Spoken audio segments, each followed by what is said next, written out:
Let me tell you about some things that no one speaks about going freelance, coming up.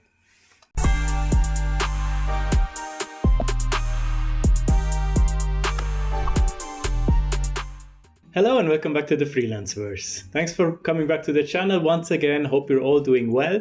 Today I have a video for you guys that is going to be a bit of a reality check for some of you maybe. I feel like it's very easy to look at freelancing and imagine this perfect life, free of responsibilities, just living the best life at the beach. Which can be true, of course, but I think it's important that we don't only look at this Instagram fantasy, but also actually at reality. So I'm going to share with you 10 things that no one really talks about when it comes to freelancing. And I think it's important for you guys. And I know if you're on this channel, if you're watching this, you are not after this, perfect life. You just want to do something for yourself and have your life in your own hands. So of course, that there are drawbacks to freelancing as well. But I think I have 10 things that I collected over the week that are a bit out of the box, not your usual, be aware of these things. So I hope this can give you a bit of a reflection, a bit of food for thought that could potentially help you if you go down this road. So let's look at 10 things that no one tells you about before going freelance. Number one, I was kind of wondering how to word this, and I ended up on you will miss being a beginner. At the beginning of your freelance career, everything seems amazing. You have so much motivation, so much energy. You just go. Every little thing, every little success is celebrated very much. And that's an amazing feeling, and you should cherish that, because as with everything else in life, everyday life is catching up with you. And once you are an established freelancer, you don't celebrate these little wins anymore. The motivation is maybe not at the peak like it used to be when you started out. Your energy is probably dropping as well, because you're not in this grind anymore that you need to make it work, So that's definitely something that I find myself in sometimes as well, this feeling. And it becomes very romantic, the starting out, like the first 3 years when I look back on it, it feels amazing, even though it was probably quite tough and quite, you were struggling, but it's an amazing feeling when you start out. So if you are starting out, cherish it, make sure to enjoy every moment of it, because you will miss it in the future. Next up, a big point is bureaucracy is always against you as a freelancer. Whether you're thinking of getting a mortgage, any other loan, any other credit, whether you're a renter, whether you want to get a visa or a residence permit, health insurance, benefits, pension, don't even get me started on pension, any kind of retirement scheme, bureaucracy is against you as a freelancer. It's much harder to get all of these things. You're on your own. When you will start looking into renting, usually they want a paycheck from the people so they can make sure that they can pay the rent, right? Some landlords don't even want to talk to freelancers because they think it's unstable. Let alone getting a mortgage, that's a whole different beast. There are some banks that don't even go into negotiations when you say you're independent or you're self-employed. So keep that in mind. You really need to fight for your rights. You have to make sure that you take care of your pension throughout your career, even though that might seem a bit, when you're young and you're starting out and you're looking for that nomad lifestyle somewhere at the beach, you're not thinking about your pension. But let me tell you, please start very early, thinking about it, put money away, invest on your own, because the pension bureaucracy is not on your side. Next up, you become your own HR department. That's an important point, because there is no one that you can complain to. There's no one you can go to if you have troubles, if you're mentally suffering, if you have too much work, if someone is really getting on your nerves, a client, if someone is bullying you, there's no one you can talk to. You are on your own.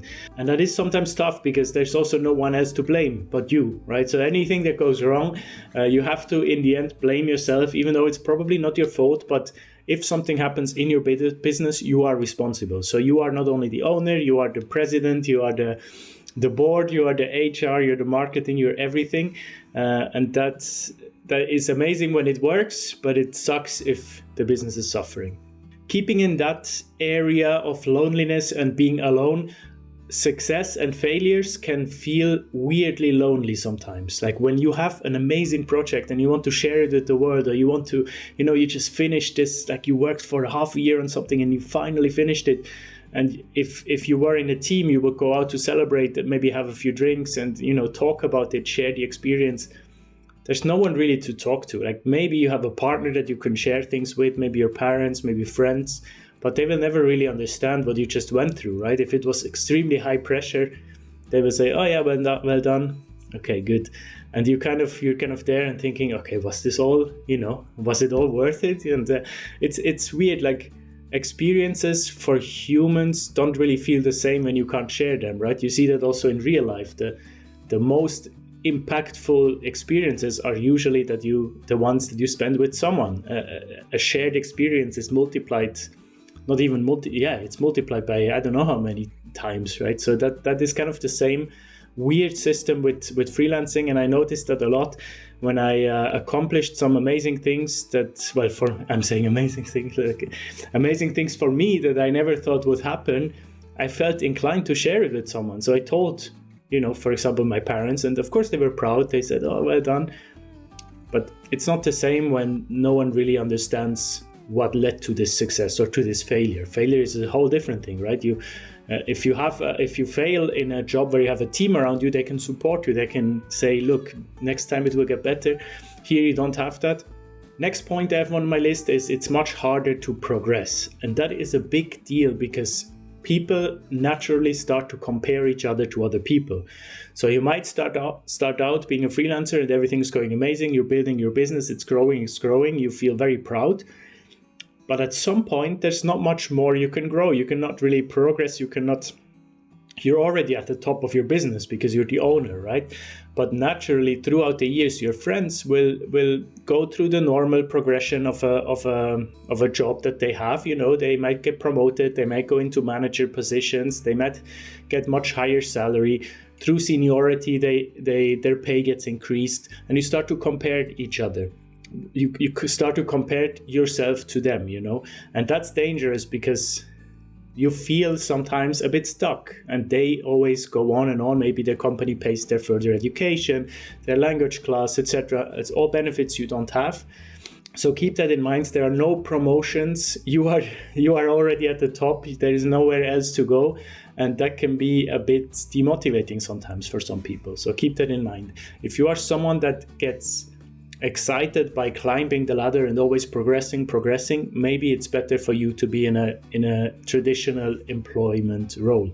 Next up, I titled Your Income Messes with Your Identity. That's a difficult point to mention, and it's not something that I see it now more and more on LinkedIn. People are open about it, they share it. Unfortunately, in a business that is money driven month to month, like every month you start from zero, because every month you start you build your monthly revenue, and then at the first of every month it's zero again, and you start up building that revenue of the month again.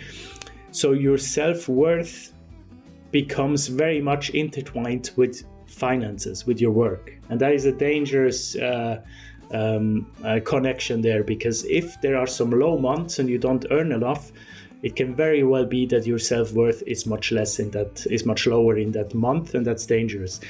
And there is a weird thing happening. I know that people can attest to that. You might be extremely busy one month and you feel like, oh, I really need a break. I work so much. And then you finally get that huge job done. And then the next month, suddenly it's a bit quiet because probably you had to say no to a lot of your clients because of the huge job you had.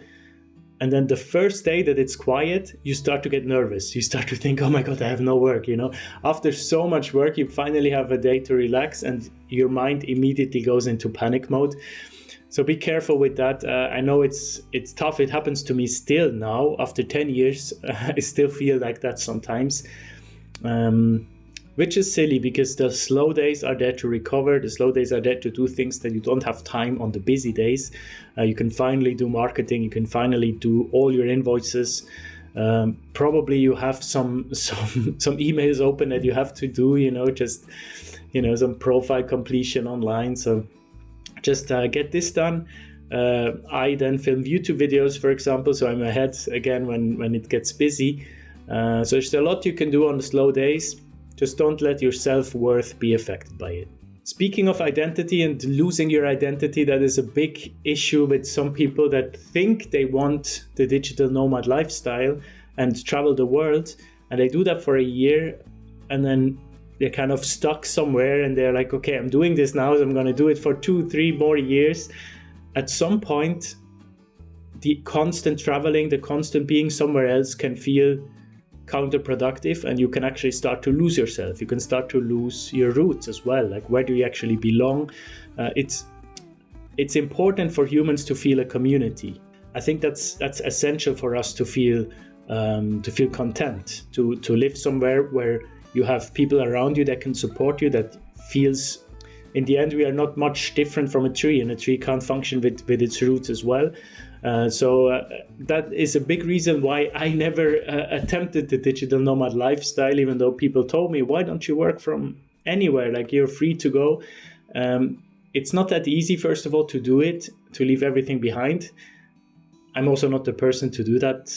I don't think I would enjoy it, and I would very quickly lose my identity and lose my roots and forget or miss something in my life, I feel like.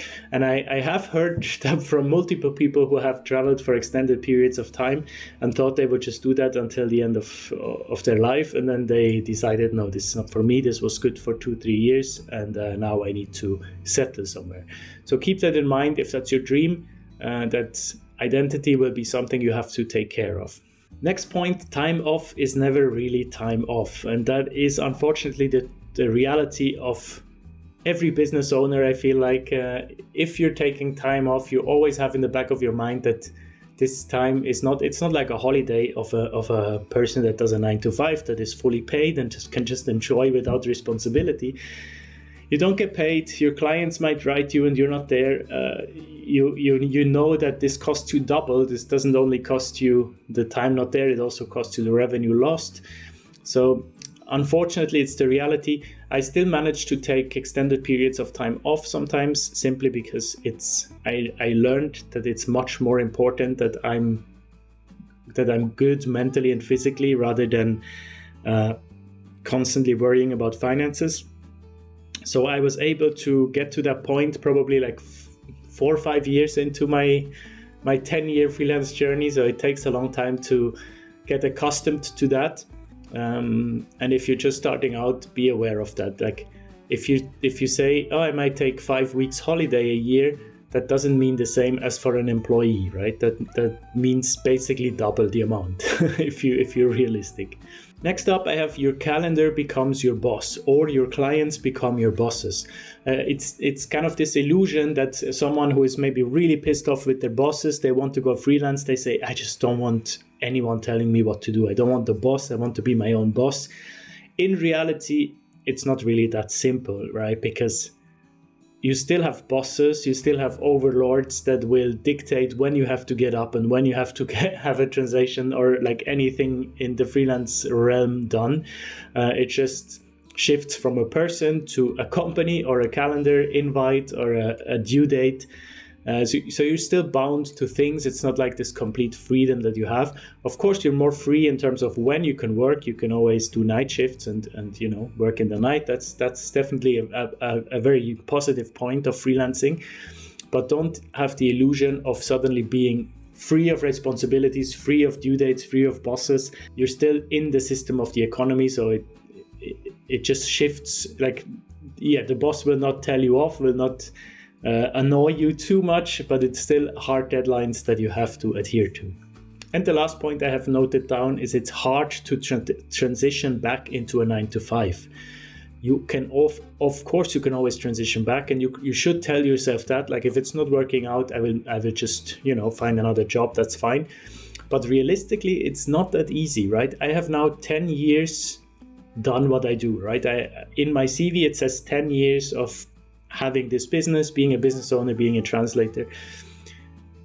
For companies that then want to hire me later on into a job, for them it might seem like, oh, so he has not done any like further education for 10 years. He has not had a boss. He has not had a team.